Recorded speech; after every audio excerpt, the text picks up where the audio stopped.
દ્વારકા એસઓજીનો સપાટો, ગેરકાયદેસર ખનીજ વહન કરતા 5 ટ્રકો ઝડપાયા.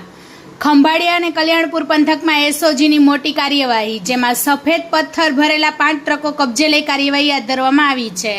પૂરી થયેલ રોયલ્ટી અને અલગ અલગ રૂટ પરમિશનના આધારે થતું ખનીજ વહન થતું હતું.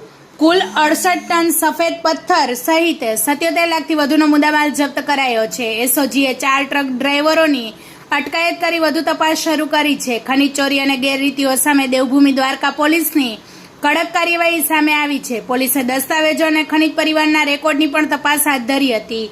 એસઓજીની આ કાર્યવાહીથી ખનીજ માફિયાઓમાં દહેશતનો માહોલ સર્જાયો છે.